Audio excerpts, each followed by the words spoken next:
Hello বন্ধুরা, মিষ্টি কুমড়োর পাতা দিয়ে দারুণ কিছু রেসিপি তোমরা যদি খেতে চাও তাহলে কিন্তু অবশ্যই বাড়িতে একবার হলেও এই রেসিপিটি বানিয়ে দেখতে পারো। তো বন্ধুরা, তোমরা সবাই কেমন আছো? আশা করি ভালো আছো, আর আমিও অনেক ভালো আছি। আর তোমরা দেখছো সম্পার ছোট রান্নাঘর। তো চলো বেশি দেরি না করে রেসিপিটা শুরু করা যাক। আশা করি তোমাদের অনেক ভালো লাগবে। তো দেখো, রেসিপিটি বানানোর জন্য এখানে আমি কুমড়ো পাতা নিয়েছি আর নিয়েছি চিংড়ি মাছ, আর পাতাগুলোকে খুব ভালো করে ধুয়ে নিয়েছি। আর দেখো, এখানে আমি একটা দুটো করে কম করে 7টা পাতা নিয়েছি, দেখতেই পারছো, গুনে রেখে দিলাম। আর দিচ্ছি এখন কড়াইতে জল। আমি এখানে 1 মগের মতন জল দিয়েছি, দিয়ে জলটাকে একটু ঢাকা দিয়ে রেখে দেবো 2 মিনিটের জন্য, যাতে জলটা একটু গরম হয়ে যায়। তো দেখো, 2 মিনিট পরে ফিরে আসলাম। জলটা কিন্তু ফোটেনি, জাস্ট একটু গরম হয়েছে। তখনই কিন্তু আমি এখানে কুমড়ো পাতাগুলোকে দিয়ে দিব। তো দেখো, প্রথমে এখানে 4টে পাতা দিয়ে দিচ্ছি। তো দেখো, 4টা পাতা দেওয়া হয়ে গেছে আমার।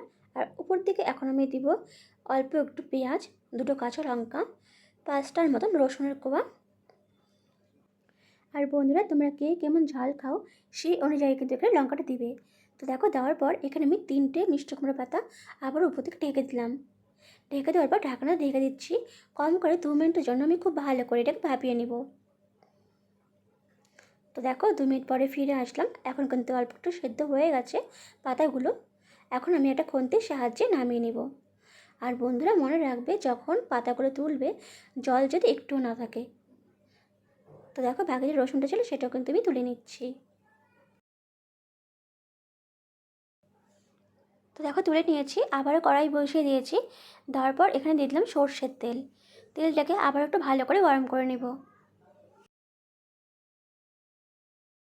তো দেখো, তেলটা গরম হয়ে গেছে। আর এখন এখানে আমি চিংড়ি মাছগুলোকে দিয়ে দিচ্ছি। তো দেখো, একটু হালকা ভেজে নেব। ভেজে নেওয়ার পর এখানে আমি দিয়ে দেবো সামান্য পরিমাণ লবণ, আর দিয়ে দেবো হলুদ গুঁড়ো। আর বন্ধুরা, মাথায় রাখবে চিংড়ি মাছটা কিন্তু বেশিক্ষণ ভাজবে না, মিনিমাম 1 মিনিট ভেজে নেবে। না হলে কিন্তু রাবারের মতন হয়ে গেলে চিংড়ি মাছটা খেতে ভালো লাগে না। তো দেখো, ভাজা হয়ে গেছে। মাছটা আমি তুলে নিচ্ছি। আর এখন আমি একটা মিক্সচার মেশিন নিয়েছি, তার মধ্যে আমি দিচ্ছি পাতাগুলোকে। দিয়ে দেবো পেঁয়াজ, কাঁচা লঙ্কা, রসুন, যা যা আমি সেদ্ধ করে নিয়েছিলাম সমস্ত জিনিস এখানে দিয়ে দিলাম।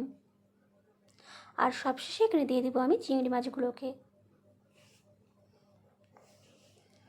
তো দেখো, সমস্ত কিছু দেওয়া হয়ে গেছে। এখন আমি ঢাকনা ঢেকে নিয়ে ভালো করে এটাকে পেস্ট করে নেব। তো দেখতেই পারছো পেস্টটা হয়ে গেছে। আর দেখতে কিন্তু বেশ সুন্দর লাগছে কালারটা, তোমরা এখন দেখেই বুঝতেই পারছো। এখন এখন আমি সমস্ত পেস্টকে একটা বাটির মধ্যে নামিয়ে নিব। দেখো, বাটির মধ্যে নামিয়ে নিয়েছি। আবারও কড়াই বসিয়ে দিলাম। বসিয়ে দিয়ে আবার দিব সর্ষের তেল। এখানে আমি 2 টেবিল চামচ সর্ষের তেল দিয়েছি। তো দেখো, তেলটা একটু ভালো করে গরম করে নিচ্ছি। গরম হয়ে গেলে এখানে আমি ফোড়নে দিলাম একটা শুকনো লঙ্কা, দিয়ে একটু হালকা ভেজে নেব। হালকা ভেজে নেওয়ার পর এখানে আমি এখন ফোড়নে দিব সামান্য পরিমাণে কালো জিরে। দেওয়ার পর এখানে আমি বাটাটা দিয়ে দিব।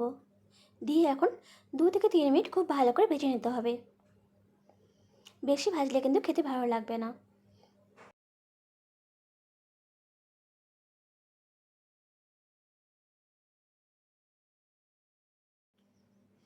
তো দেখো, একটু ভালো করে ভেজে নিচ্ছি।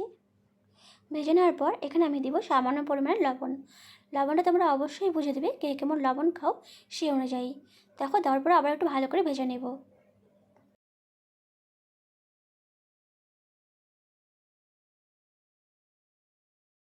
তো দেখো, পাতাটা কিন্তু অনেকটাই ভাজা হয়ে গেছে আমার। আর বেশি ভাজবো না, তাহলে ভালো লাগবে না। এখন এটাকে আমি নামিয়ে নিব। তো দেখো, তৈরি হয়ে গেছে মিষ্টি কুমড়োর পাতা বাটা রেসিপি। দেখতে কিন্তু বেশ ভালো লাগছে, আর খেতেও কিন্তু ভালো হয়েছিল। তো দেখো, উপর থেকে আমি একটু হালকা সরষে তেল দিয়ে দিয়েছি। এর থেকে দেখতে বেশ ভালো লাগছে, আর খেতেই কিন্তু খুব ভালো লাগে। তো বন্ধুরা, রেসিপিটা কেমন লাগলো অবশ্যই জানাবে। আর যদি ভালো লেগে থাকে তো প্লিজ এটা লাইক, কমেন্ট, শেয়ার আর সাবস্ক্রাইব করে তোমরা আমার পাশে থেকে যেও।